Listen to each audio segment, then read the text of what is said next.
boa tarde, estamos chegando, meio-dia em ponto agora, o programa Gente que Fala está no ar, eu sou o Mauro Friesman, nossa audiência nos acompanha pela Rádio Trianon AM 740 de São Paulo, pela Rádio Universal AM 810 de Santos e também pelas redes sociais.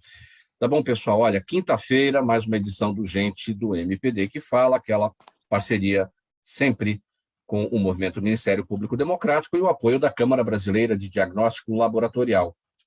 Os nossos convidados de hoje, para análise dos assuntos que estão aqui propostos, também com a gente a bióloga Ana Flávia Pires, diretora da Germsure Biosafe e consultoria. Tudo bem, Ana Flávia? Como está? Tudo bom, boa tarde, obrigada, agradeço o convite para estar aqui mais uma vez falando nesse programa tão importante para todos nós. Meio-dia e 2. Vamos ao nosso primeiro assunto, que é o seguinte: o ministro Luiz Roberto Barroso, do Supremo Tribunal Federal, validou ontem a lei que criou as federações partidárias. O magistrado, porém, fixou o prazo de 6 meses antes da eleição como data limite para que as siglas oficializem a união, ao contrário dos 2 meses previstos pela legislação aprovada pelo Congresso. O novo modelo de união partidária foi aprovado neste ano, como forma de dar sobrevida às siglas pequenas e, de certa forma, para driblar a vedação à formação de coligações em disputas proporcionais. Ana Flávia, como é que você avalia essa validação das federações partidárias? Uma história que começou no Senado já tem um tempo, esse ano que a Câmara votou às pressas tudo isso. O presidente Bolsonaro vetou, o Congresso derrubou, a lei, enfim. Pode seguir. Primeiro, agradecer o Júlio Marcelo pela explicação, pela explanação que fez aí para a gente.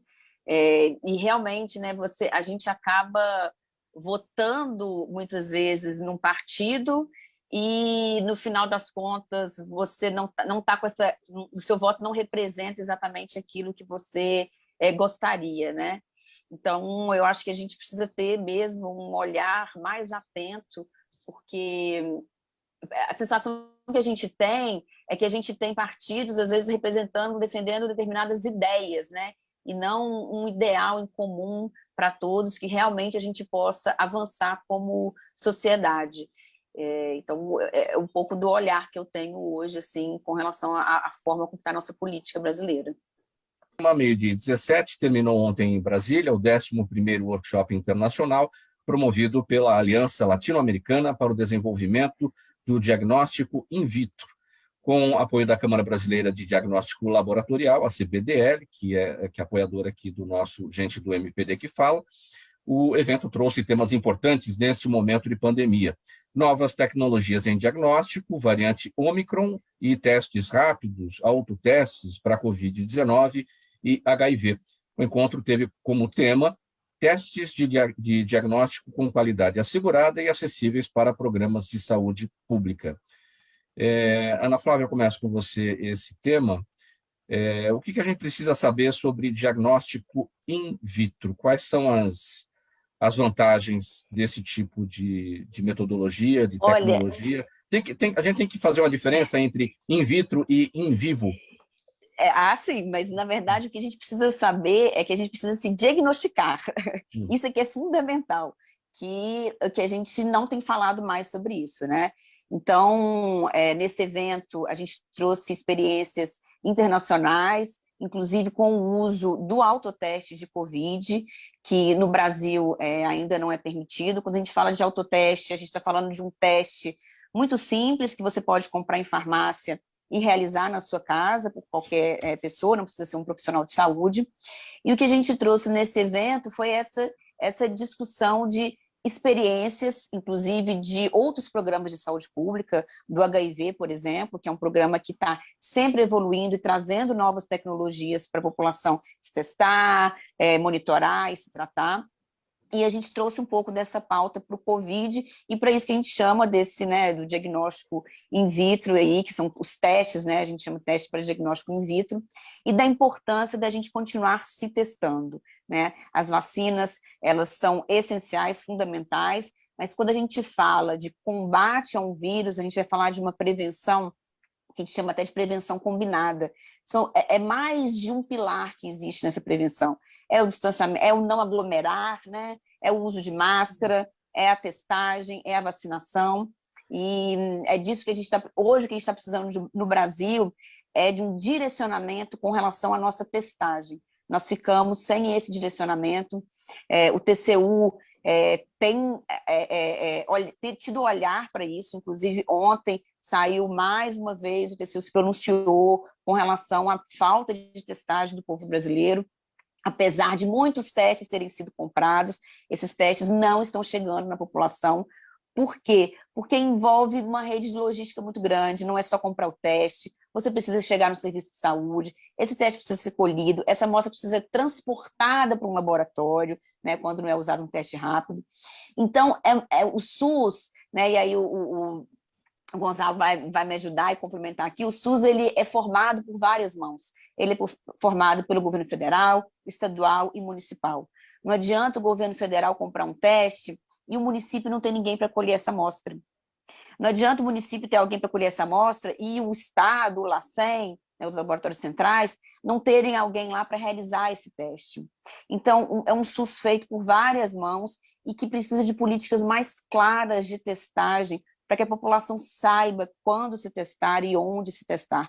Isso foi um pouco do que a gente discutiu nesse 11º workshop. Então, a gente chega, né, ao 11º workshop, que é impactante, com participações que foram muito importantes, inclusive da Anvisa, trazendo sobre a fala de um possível autoteste de Covid no Brasil. 19 minutos agora, vamos avançar aqui para o próximo tema. Não, Jair Bolsonaro não ganhou o título de personalidade do ano da revista Time. A escolha, que é de responsabilidade dos editores da publicação, será anunciada no próximo dia 13 de dezembro, na segunda-feira que vem. E ontem a revista publicou o resultado de uma enquete que perguntava quem deveria ser escolhido para a homenagem. Fãs de Bolsonaro se mobilizaram para participar dessa enquete, numa campanha impulsionada desde o final de novembro pelo próprio presidente, por políticos aliados e por blogs e canais governistas. Foi nessa votação online aberta ao público que Bolsonaro ficou em primeiro lugar. O resultado, porém, não definiu. E se alguém quiser requerer o voto impresso dessa enquete? Mas, o Gonzalo, você sabe que eu concordo com a sua fala, assim, a gente acho que dá muito palanque para algumas falas descabidas do presidente, e isso fica muito na mídia, mas no final das contas as pessoas acabam questionando depois, que não entendem sobre isso, dos disparos, que não sabem de toda essa tecnologia por trás, elas entram num questionamento do tipo, essa eleição não é válida, porque lá no Instagram, lá no dia tal, ele teve não sei quantos milhões de votos, e elas não conseguem se dissociar do que a tecnologia faz do que é vida real, né? Isso que vocês falaram, se fosse auditar os votos de pessoas mesmo, deve ter pouquíssimos, mas a gente perde muito tempo mesmo dando palanque. Eu concordo um pouco com você sobre isso. Isso, Ana Flávia, pode parecer um método para algo futuro. Tem método para depois, lá na frente, fazer comparações, buscar equivalências. Sim, sim. Olha, o que eu vejo é que essas pessoas, hoje em dia, elas não fazem nada em vão. Todos os passos delas são milimetricamente calculados para, no futuro, dizer alguma coisa ou distorcer alguns fatos, né? Eles distorcem tudo, né? Tudo é distorcido, tudo tem um olhar que você... A gente nem acompanha o raciocínio muitas vezes. Eu tenho dificuldade, às vezes, de acompanhar o raciocínio de algumas dessas pessoas que seguem esse pensar aí do presidente. Que temos já na sequência as perguntas da audiência. Depois do presidente Jair Bolsonaro ter liberado o acesso ao programa Universidade para Todos, o ProUni, para alunos que cursaram o ensino médio em colégios particulares, especialistas e entidades passaram a debater se a medida amplia a desigualdade educacional no Brasil ou se proporciona a inclusão de mais jovens ao ensino superior. A medida foi comemorada pelas universidades privadas, que dizem que ela colaborará para aumentar o número de alunos nas universidades e reduzir as vagas ociosas.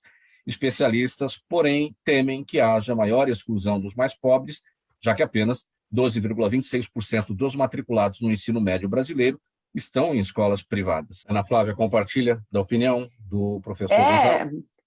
A pandemia, ela abriu vários abismos. O educacional, eu não sei quando que a gente vai recuperar, né, o abismo educacional que foi criado agora novamente entre escolas públicas e privadas, né?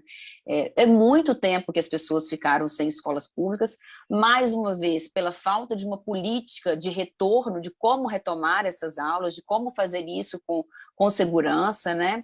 Então, escolas privadas foram dando o jeito delas, foram resolvendo, e as escolas estaduais e municipais foram ficando perdidas sobre o que fazer, sobre como fazer, e não foram fazendo. Então, a gente está num abismo educacional que eu não consigo ver como que a gente vai sair desse lugar que a gente se colocou agora. A gente luta, todo mundo quer muito segurança pública, a gente tem muitos direitos, mas a gente não tem um olhar para essa igualdade social, né? Como o Vencina colocou. Você precisa ter uma política afirmativa, né? Essas pessoas que estão ali, né, numa escola pública, o trajeto delas, o percorrer delas da vida é diferente de quem está numa escola privada. É um menino que acorda, sei lá, 5 da manhã, pega 3 condições para chegar numa escola, às vezes, né? Pode acontecer, que tem que trabalhar, é diferente de quem está numa outra situação. E, infelizmente, né, mais uma vez, está faltando para nós essa política. Ana Flávia, a biociência é uma área em evolução em nosso país? Pergunta o seu Jaime do Jardim Bonfilholi, aqui da capital.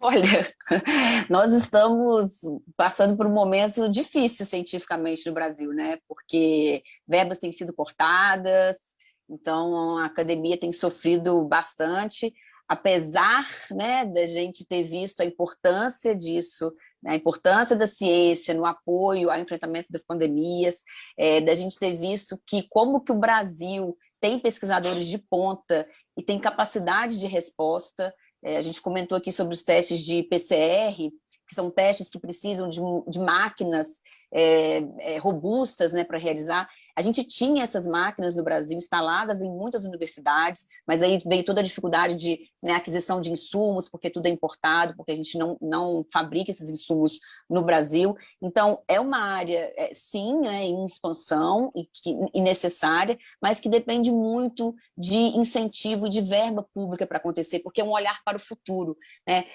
As pessoas ficam muito assim, nossa, mas como que se descobriu tão rápido sobre determinado vírus? Gente, as pessoas estão dentro da universidade pesquisando o tempo todo. Tem gente estudando a proteína de uma borboleta, da asa de uma borboleta. A ciência ela está acontecendo, não existe reality show sobre isso, poderia existir um reality de ciência, mas a gente está sempre pesquisando e trabalhando.